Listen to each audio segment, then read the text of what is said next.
नमस्कार दोस्तों, आज हम बात करेंगे यूपीएससी और यूपीपीसीएस प्रीलिम्स 2020 के ऊपर।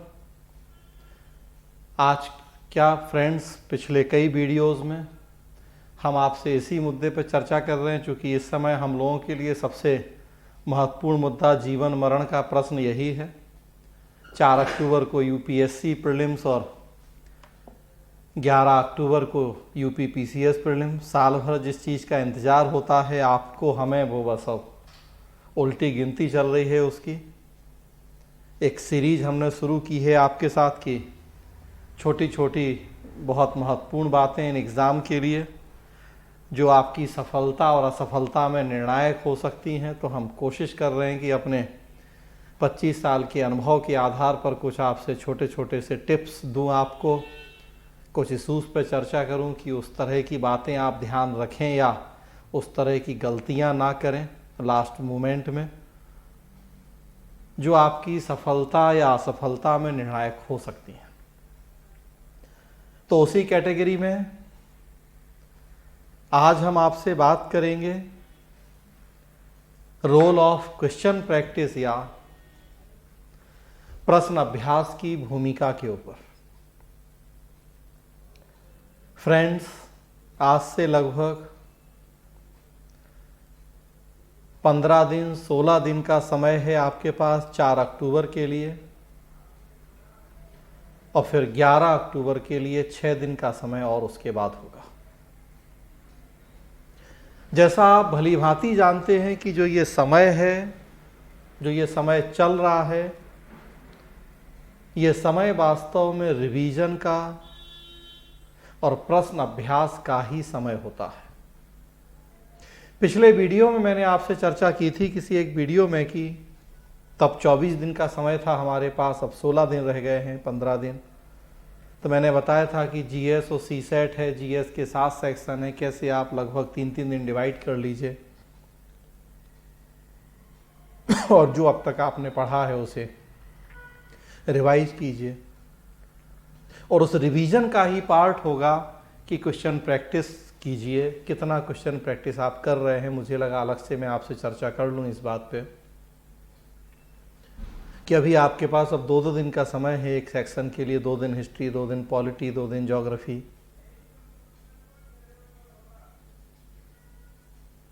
आप जो पढ़ा है रिवाइज तो करना ही है और कर भी रहे होंगे अब, लेकिन उस रिवीजन का ही पार्ट होना चाहिए कि आप क्वेश्चन प्रैक्टिस कितनी कर रहे हैं। उम्मीद करता हूं कि आप लोग कर रहे होंगे, और अगर ऐसा नहीं कर रहे हैं तो अभी भी 15 दिन का समय है। उस रिवीजन में क्वेश्चन प्रैक्टिस के माध्यम से रिवीजन भी करें, अपनी पढ़ाई में प्रश्न अभ्यास को भी शामिल करें।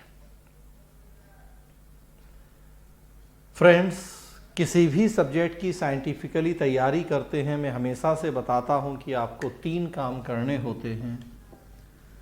एक, बेहतर समझ होनी चाहिए विषय की आपको। दूसरा, एक बेहतर नोट्स होना चाहिए आपके पास। और तीसरा, बेहतर प्रश्न अभ्यास या क्वेश्चन प्रैक्टिस होनी चाहिए आपके पास। अब जो समय है 15-16 दिन का, ऊपर वाले 2 कामों के लिए नहीं है। वो काम तो हम मान के चल रहे हैं कि आपने कर लिए थे या कर लिए हैं। अकॉर्डिंग टू सिलेबस हर टॉपिक की एक अच्छी समझ, और उसी तरह से अकॉर्डिंग टू सिलेबस एक कॉम्पैक्ट कॉन्साइज नोट्स, जिससे अभी आप अपना रिवीजन कर रहे हैं। वो 2 काम आपने किए तब भी अच्छा, और नहीं किए तब भी अच्छा। अब जो समय है वो समय तीसरे काम का है, क्वेश्चन प्रैक्टिस या प्रश्न अभ्यास, रिवीजन विद क्वेश्चन प्रैक्टिस। अगर मैं कहूं कि अब जो ये 15 दिन का समय है, रिपीट कर रहा हूं, रिवीजन विद क्वेश्चन प्रैक्टिस। आप पुराने पेपर उठा लीजिए, 10 ईयर सॉल्व करके जाना होता है, कहा जाता है। आप अपने सीनियर से बात करेंगे जो सिलेक्टेड हैं, जो सिलेक्ट नहीं हो पाए हैं पूछेंगे, और जो सही गाइड आपको कर रहे हैं तो वो ज़रूर कहेंगे कि 10 ईयर सॉल्व करके जाना चाहिए एग्ज़ाम में। मेंस देते हैं तो मेंस के 10 ईयर सॉल्व करने की सलाह दी जाती है। प्रीलिम्स का एग्ज़ाम आप दे रहे हैं अभी, तो प्रीलिम्स के 10 ईयर सॉल्व।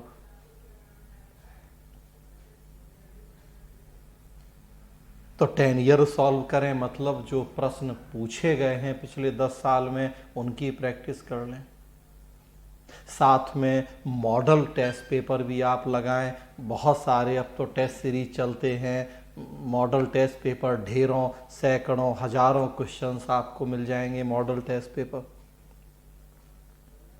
ऑफलाइन मोड में भी उपलब्ध हैं सारी चीज़ें, ऑनलाइन मोड में भी उपलब्ध हैं सारी चीज़ें। तो 2 पार्ट में आप डिवाइड कर लें क्वेश्चन प्रैक्टिस वाले काम को। एक तो जो 10 ईयर है मतलब ओल्ड क्वेश्चन पेपर हैं उनको सॉल्व करें, और दूसरा को जो नए मॉडल क्वेश्चन पेपर्स हो सकते हैं उनको करें। आप दोनों लेवल पे काम करें।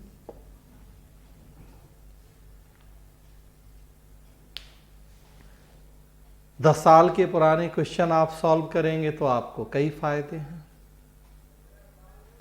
एक सबसे बड़ा फायदा तो ये है कि आपको ये पता लगेगा कि किस तरीके के प्रश्न पूछे जाते हैं, प्रश्नों का नेचर क्या होगा यूपीएससी में। उसी तरह से यूपी पीसीएस कि आप 10 ईयर सॉल्व करेंगे तो आपको पता लगेगा क्वेश्चंस का नेचर, किस तरीके के प्रश्न पूछे जाते हैं, किस तरीके के प्रश्न आपसे पूछे जाएंगे 4 अक्टूबर या 11 अक्टूबर को। सबसे पहली चीज। दूसरी बात आप देखेंगे कि यूपीएससी तो नहीं लेकिन यूपी पीसीएस में कई सारे प्रश्न रिपीट भी हो जाते हैं। अगर यूपी पीसीएस के लिए आपने पुराने 10 साल के पेपर एक बार सॉल्व कर लिए हैं तो उम्मीद की जाती है कि कम से कम 10 से 15 प्रश्न हो सकता है कि आपको ऐसे मिल जाएंगे जो ऑलरेडी पूछे जा चुके थे। लगभग हर साल ऐसा देखा जाता है कि जो बेसिक कॉन्सेप्ट बेस्ड क्वेश्चन हैं, थ्योरी बेस्ड क्वेश्चन, उतने क्वेश्चन रिपीटेड हैं, मिल जाते हैं उतने क्वेश्चन। अगर पिछले 10 साल के क्वेश्चन आप सॉल्व करके गए हैं तो ये एक बोनस होता है या सीधा सीधे फायदा कि पढ़े हुए हूबहू पढ़े हुए क्वेश्चन जिनके 100% श्योर आंसर आपको पता है वो एग्जाम में आपके सामने होंगे। तो इसलिए पुराने प्रश्नों का बहुत महत्व है। हाँ, उन लास्ट 10 ईयर में कई प्रश्न ऐसे भी होंगे जो करंट अफेयर बेस्ड थे, उन क्वेश्चंस की आज उपयोगिता नहीं है, उस तरह के क्वेश्चंस को आप इग्नोर कर सकते हैं या इवन उनको भी इग्नोर नहीं करें, उनसे भी आपको आइडिया लगेगा कि करंट अफेयर्स में किस तरीके के प्रश्न पूछे जाएंगे। तो सबसे बड़ा फायदा नेचर तो पता लगता ही है आपको प्रश्नों का, यूपीएससी के लेवल का, यूपी पीसीएस के लेवल का, कि क्वेश्चंस का नेचर क्या होगा, क्वेश्चंस का लेवल क्या होगा। और चूंकि जितने क्वेश्चन आप सॉल्व कर सकते हैं उतना अच्छा है इस दौरान, तो उन 10 ईयर के अलावा सलाह दी जाती है कि आप मॉडल पेपर भी सॉल्व कर लें। मार्केट में बहुत सारी टेस्ट सीरीज उपलब्ध हैं, बहुत सारी गाइड बुक्स उपलब्ध हैं, बहुत सारे डिफरेंट पब्लिकेशन की जिनमें ढेरों प्रश्न हैं। मंथली मैगजीन्स में हर महीने बहुत सारे इस तरह के मॉडल पेपर होते हैं, उनको आप प्रैक्टिस करें। उनसे आपको नए प्रश्नों का आइडिया लगेगा, कैसे प्रश्न पूछे जा सकते हैं, क्या नेचर होगा, क्या लेवल होगा उन प्रश्नों का। इस समय आपको ये काम करना है। जितना ज़्यादा काम करें उतना आपके लिए बेहतर है। आप क्वेश्चन प्रैक्टिस या प्रश्न अभ्यास करेंगे तो बहुत सारे फायदे होंगे। ये तो मैंने अभी आपको बताया कि पुराने क्वेश्चन पेपर करेंगे तो क्या फ़ायदा। अब ओवरऑल क्वेश्चन प्रैक्टिस के क्या क्या फ़ायदे होते हैं। ये मल्टीपर्पज़ काम होता है, बहुत सारे फायदे दिलाता है आपको ये काम। जैसा मैंने बताया कि आपको क्वेश्चंस का नेचर और स्टैंडर्ड तो पता लगता ही है, जो सबसे पहला फायदा है प्रश्न अभ्यास का। परीक्षा का नेचर क्या होगा, किस सेक्शन से कितने क्वेश्चन पूछे जाएंगे, क्वेश्चन का लेवल क्या होगा, स्टैंडर्ड क्या होगा, नेचर क्या होगा। सबसे पहली बात तो इन सारी चीज़ों से आप फैमिलियर हो जाते हैं। ऑन एन एवरेज आपको एक आइडिया लग जाता है कि हिस्ट्री से इतने प्रश्न या ज्योग्राफी से इतने या साइंस से इतने।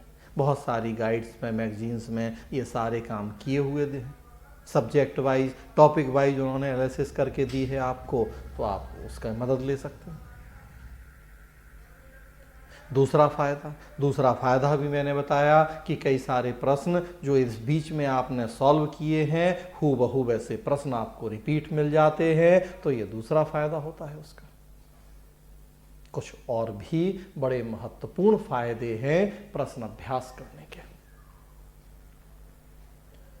एक बहुत बड़ा फायदा है कि कहा ही जाता है कोई भी कला जितना ज़्यादा आप अभ्यास करेंगे उतनी निखरती है।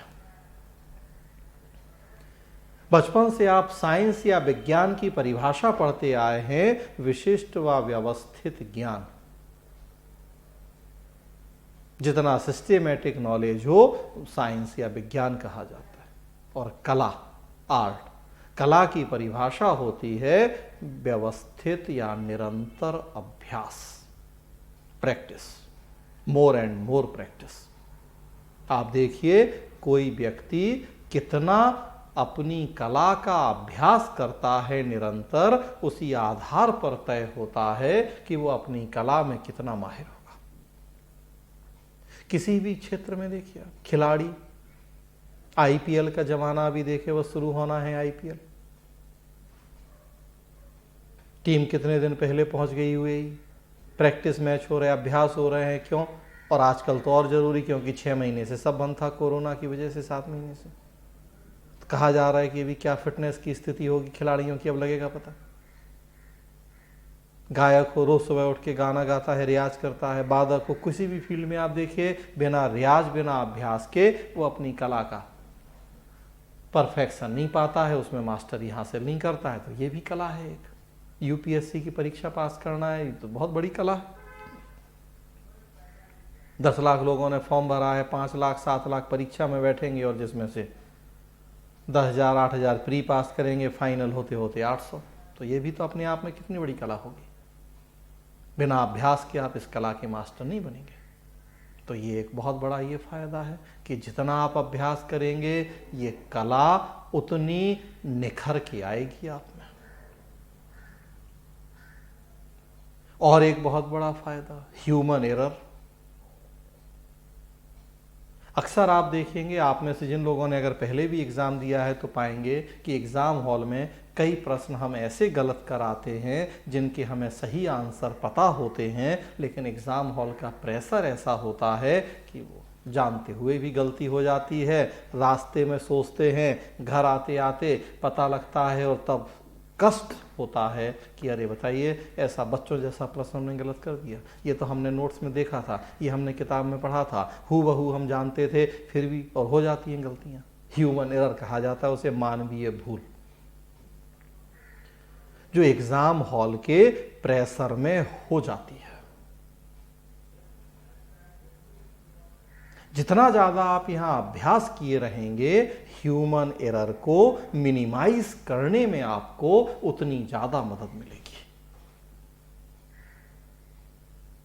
हमेशा अभ्यास से ही मानवीय भूलों को कम किया जाता है। तो जितने ज़्यादा से ज़्यादा प्रश्न आप अभ्यास कर पाएं। अभी चूंकि आपने अभ्यास किया है, पूरा उसी माहौल में अभ्यास करना, ये बात यहाँ ध्यान रखना है कि बिल्कुल पूरा प्रॉपर आप टेबल कुर्सी, अपना जो भी स्टडी रूम है जहां आप तैयारी कर रहे हैं, प्रॉपर रूम में बिल्कुल उसी माहौल को क्रिएट करने की कोशिश कीजिए। और लोग तो नहीं आपके साथ बैठ के एग्ज़ाम दे सकते हैं, कोई नहीं, अकेले रहिए, लेकिन बाकी माहौल वैसा हो, प्रॉपर टेबल चेयर, आप प्रॉपर जैसा उस दिन तैयार होके कपड़े पहन के जा रहे हैं बिल्कुल उसी तरीके से तैयार होइए, नहा धो के साफ सुथरा जैसे भी। सामने घड़ी रखिए, बिल्कुल पूरा 2 घंटा, मतलब 2 घंटा। मैंने बताया था आपको कि मास्क पहन के जाना कंपलसरी है, या फेस शील्ड लगा के जाना कंपलसरी है। मास्क आप लगाइए जो मास्क पहन के जाने वाले हैं। या फेस कवर लगाने वाले हैं तो वो लगाइए। उसी उतने ही ठंड गर्मी वाले माहौल में, गर्मी या जो भी अभी, तो बिल्कुल उसी तरह की पंखा चल रहा हो, पुराने ज़माने वाला खटखट आवाज़ वाला, या जो भी जैसा माहौल रहता है सरकारी स्कूलों में। और फिर बिल्कुल टाइम घड़ी पे नज़र रखते हुए 2 घंटे में, और तब प्रैक्टिस। तो प्रैक्टिस भी इस तरीके से नहीं करना है कि बिस्तर पे पड़े हैं, सो रहे जाग रहे, रजाई कंबल में बैठे हैं या जो भी, और अपना बिना नहाए धोए बस, उस तरह से भी प्रैक्टिस नहीं। एग्ज़ाम हॉल के पूरे माहौल को क्रिएट करते हुए प्रैक्टिस करेंगे। तो वास्तव में जो मैं फ़ायदे बता रहा हूं, जो पर्पस बता रहा हूं क्वेश्चन प्रैक्टिस का, वो हमें पूरा हो पाएगा। तो उस माहौल को क्रिएट करके कोशिश करें कि इस 15-16 दिन में आप क्वेश्चन की जितना ज़्यादा से ज़्यादा प्रैक्टिस कर पाएँ। पर डे भी अगर आप एक एक क्वेश्चन पेपर करेंगे, एक जीएस एक सीसेट का, तो मैंने कहा था कि 16 घंटे कम से कम आपको पढ़ना है। 16 घंटे में 4 घंटे अब आप इसके लिए निकालेंगे, 2 घंटा एक जीएस एक सीसेट, तो अगले 16 दिन में आप देखिए 16 पेपर आप जीएस के और 16 पेपर आप सीसेट के प्रैक्टिस कर लेंगे। और इतना भी कर लेंगे तो बहुत है। अगर पीछे से भी आप ये काम कर रहे हैं तब तो खैर बहुत अच्छी बात, और नहीं भी कर रहे, अभी भी हम नए सिरे से बात करें तो कम से कम 16-16 पेपर आप रोज एक एक भी करें तो बिल्कुल उसी माहौल में और कर सकते हैं, और करना चाहिए।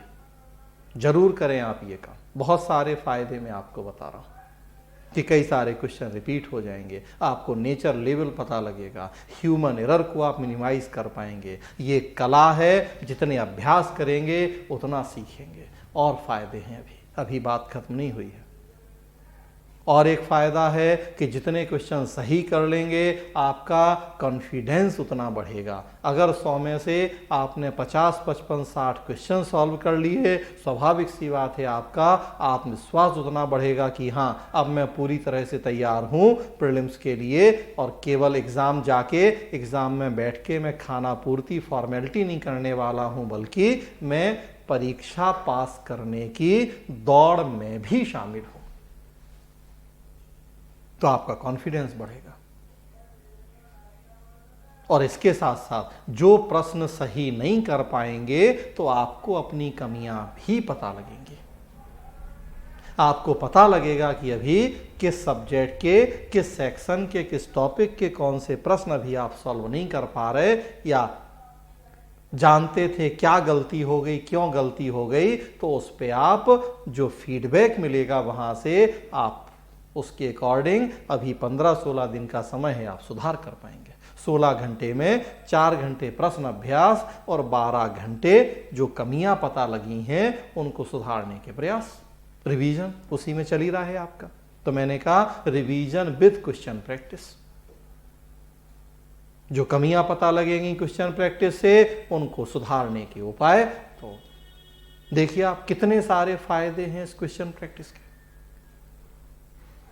हाँ, ध्यान रखें कि उसी माहौल को क्रिएट करने की कोशिश करें और तब क्वेश्चन प्रैक्टिस करें, तो एडिशनल फायदा होगा। मैंने बताया था कि 2 घंटा आपको मास्क लगा के एग्जाम देना है, और 2 घंटा जीएस, फिर 2 घंटा सीसेट।